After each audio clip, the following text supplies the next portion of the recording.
Hi there, my name is Kathryn and I'm a happiness engineer with WordPress.com based in Montreal, Canada. We're going to look at how to get started with blogging on WordPress.com. So here's our test site. It's a delectable recipe demo going to be filled with delicious recipes. And I've got my posts set to display on the front page, so you'll see that we have the most recent post at the top, followed by the next most recent, going all the way down with the oldest at the bottom. And that's how posts are displayed by default on your blog page. So we're going to go into our dashboard to show you where those posts are coming from. So if you look over here on the left, there's a little pencil icon with the word site, and these little panels can be toggled open and closed. So you'll see that we have two big types of content here. We've got pages and posts. So pages are for things like our contact page or about page. If you look over here, you'll see that it's information that is one type of information set on the page. We have our about page, we have our contact page. But posts are different. Posts repeat in a place like the home page or anywhere else you want them. So posts are coming from this section here. If we click on it, we see that we have our 3 test posts. And posts are often used for a blog, but you can also use them for any other type of repeating information that you want. So for example, you could have a news section if you're a business and you want to think of it more like company news. So these are our posts. We're going to go into one of these test posts by clicking the title here, and we're going to open up the post in the editor. So in WordPress, our posts and pages are composed of chunks of content called blocks. So if we click into one of these chunks of content over here, you'll see that it tells you what type of block we're in over here on the right in the block panel. So it tells us we're in a paragraph.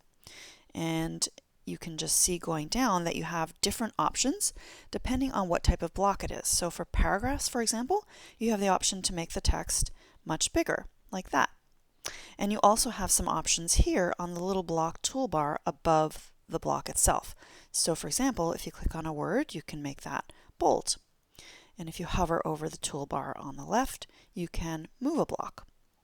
So these are contextual, meaning that they change depending on what block you've got selected. So if I click down here in my bullet list, for example, you'll notice that the options over here change. I can make this into a numbered list instead. And it tells us again on the right what type of block we're in. I want to show you how to add an image to the post. So what is this post actually going to be? We're going to post a delicious recipe for cinnamon buns. So what I want to do is I want to put my cursor in the location where I want to add an image. So how about here? And then we want to add an image block. So at the end of the row of icons above each block, you'll see this little 3 dots where it says More Options. And if you click on this, this gives you some really useful choices. In our case, we want to insert an image block before this paragraph. So I'm going to choose Insert Before. And I'm going to click this little Add Block icon. Anytime you see this plus sign, it means you can add a block in this spot. And we're going to search for a block. So this is the block selection tool, and we can search for all different kinds of blocks. There are blocks for everything. You can embed a video block, you can have business hours, you can have all sorts of image galleries, contact form. There's really tons of them. If you know the block you're looking for, a quick way to do it would be just to type in a word like image, and here we have our image block. So I'm going to select that. And in this case, I want to show you a feature which is our integrated stock photo library, which I think is really handy if you're blogging and you don't necessarily have all your own images, but you want to take advantage of stock photos. So if you click Select Image, you can see that down at the bottom here we have Pexels Free Photos. And this is a collection of photos that photographers have contributed for use by the community. And so let's say I want to type in cinnamon and do a search and see what's there. Oh, we have some lovely options. So how about this one? We have some different spices in bowls, and one of them is cinnamon, so I'm going to select that. And it's putting a copy of this image in my media library. The media library is where all your images live on your site. So it gives us a nice credit by default to credit the photographer. You're not obliged to keep this, but it's a nice thing to do. All right, so it's starting to look like a food blog a little bit. We'll skip the step where I actually paste the recipe because you can imagine me doing that. I want to go over here on the right and show you one very key option for images, which is called alt text. Alt text allows you to describe the image. So you want to say something like small bowls of spices, including cinnamon and coriander seeds. I think those are coriander seeds. So the reason this is important is twofold. One is if you have visitors to your site who are visually impaired, their screen reading software will read out the description of the image. So this helps your site be accessible and allow everyone to understand what the images are about. Also, search engines can read this text, and it helps search engines to understand what this post is about, and in turn helps it decide how to rank your site and the specific posts within your site in search engine results. So alt text is very important whenever you're adding an image. You can do other things like changing the image size. Let's say I want this image to be 50% of the original size or just 25%. You can play with the sizes over here. And you can also use these little options above. If, let's say, I wanted to change my mind and replace the image, you could use the replace option. But I want to show you the alignment option here. It says change alignment. I'm going to click on this. I'm going to say I want it to align right. So we see here that it's moved over to the right. I'm going to click update and I'm going to show you what this has done. As you're working on your post, you can click preview to get a little overlay to show you what this looks like. So in this theme, which is called 2020, right aligned and left aligned images actually get pulled out of the flow of the post completely and get put on the right or on the left. So even though our editor shows the text wrapping around, there isn't enough space to actually show you what it really looks like, so you can get a sense of that by clicking preview. All right, I want to show you some other important settings for bloggers. On the right, we've been working in the block panel. Now I want to show you the document panel. I'm going to click the word document here. Now these settings apply to the entire post, or if you were working on a page, they would apply to the entire page.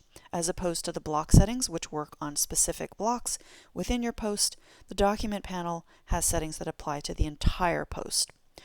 We're going to look at categories and tags. Categories and tags are very important for bloggers, and I will explain why. So think of categories like chapters at the beginning of a book or broad topic groupings. So for a recipe blog, you might want to have categories like appetizers, breakfast, salads, soups, desserts, main dishes, things like that. So those would be equivalent to the chapters in a cookbook. So I'm going to click Add a New Category, and I'm going to call this category Breakfast. And then we click the word Add New Category. All right. So we see that we've checked that off here. That's great. We still have uncategorized checked, so I'm going to uncheck it. The reason we give you uncategorized is by default, every post must be in at least one category in WordPress. So we give you a default category, but you'll probably want to get rid of that as quickly as possible since uncategorized isn't super helpful for anyone. All right, so that's categories. I'm going to close this panel now and move on to tags. So if categories are like the chapters at the beginning of the book, you can think of tags like the words in the index at the back of the book. So they're sort of like keywords that, again, relate to your post, but they're a little more specific than the broad topic bucket. So for example, for cinnamon buns, I might want to say baking. I might also want to say cinnamon. I might want to say spices. Things like that. So there's sort of keywords that relate to the post that are more granular, let's say, than the categories. So I'm going to update this post again. So what is the purpose of categories and tags? Well, there's a couple of reasons. Like with the alt text I showed you before, categories and tags are useful for both human visitors and search engines. So let's go visit our site and refresh it and see the changes that we made. So we see the image down here, we see our new title, and we see the word breakfast. So you'll recognize this as our category that we assigned. If a visitor comes to your site and is reading your cinnamon bun recipe and gets really excited and wants to see more of your breakfast recipes, if they click the word breakfast, you'll see that we are on an automatically generated category archive page. And what does that mean? It means that all of your recipes in the breakfast category will be displayed on this view, one underneath the other. You don't have to generate this page yourself. It's automatically created for you by WordPress. So it helps your readers discover related content that could be of interest to them. If we scroll down, we will see the tags that we added down here. And it's the same thing. If you click on the word baking, if someone wants to see all your other baked goods, they will be able to see them by clicking on the tag archive page. Now this is also good for search engines, as I mentioned, and so they help search engines discover related content and figure out what your post is about and determine how to rank it. It's probably not a super major factor in search engine optimization, which is the art of having your site come up for certain keywords, but it is a factor to consider. So it's good to think about your tags and categories. And finally, it's good for even more things. It's good for something called the WordPress.com reader. So if you'll notice up here on the left, we have something called the reader on WordPress.com. And the reader is a compendium of posts from all content throughout WordPress.com. So if I type in cinnamon buns here, it's going to look for cinnamon bun related content all across WordPress.com. And so this is a great way for readers to discover content of interest to them. And it's a great way to get your posts, to find new audiences for your posts. So it's a really good idea to include good categories and tags. We also use other factors in bringing content in here, but definitely categories and tags are a good one. And we recommend you don't add more than a total of 15 categories and tags to your post, otherwise we actually exclude it from the reader. So those are categories and tags, very important for blogging. We're going to continue going down here, and we see that the next item in this panel is featured image. So I'm going to set a featured image by choosing it from my media library where I had already uploaded some things. I'm going to choose this photo and I'm going to insert it. So this is a photo I had taken of some cinnamon buns that I made in the past. And what is a featured image? Well, I'm going to click update and show you. A featured image is an image that is displayed on your site. I'm going to just display it this way. I'm going to view the post. A featured image is an image that is displayed somewhere near the post. So in this theme, it's displayed above the post, and it's displayed in a nice large format. So it's really lovely to look at. So another place that featured images are used is when you share your post on social media, the image is pulled in. So it's a good idea to make it something really appealing. Finally, we have the excerpt, and I want to show you that the excerpt is a small blurb about your post. So you can write a little summary like, check out my delicious recipe for cinnamon buns. And this is displayed in various parts of your site, or it's also usually displayed when your post comes up in search engine results. All right, so I'm going to show you another way to use posts. Here I showed you that by default I set up my site to display posts on the home page, one underneath the other. But what if I wanted to display my posts in a nice grid or in another way to have a little bit more control over how the posts are displayed? Well, you can use something called the blog post block. So I'm going to go to pages here and I'm going to click on home. So let's say we wanted a nice grid of the 3 latest posts on our home page. Well, you can do that using the blog post block. And you see that we already have a nice blog post block here. And I'm just going to select it. It's automatically pulling in the 3 most recent posts. And you'll see here on the right, we've got blog post settings. You can do something like add borders in between the posts. We have a thin gray line here. You can set it to display the latest 3 posts or fewer. If I just want the latest 1 post, I can do 1 post. I'm going to change it back to 3. You can even have it display posts by specific authors or posts in specific categories or tags. You can change the number of columns. Let's say I want 2 columns. Then you can have a 2-column grid. You can show a more posts button. If I had more posts to display, I would have people click and load more posts to load more. And finally, you can do really fine-grained control. For example, you can show or hide the excerpt. You can see that we just have images and titles and dates there. You can hide the date, all kinds of things. So this is a really, really awesome tool for having control over the way your posts are displayed.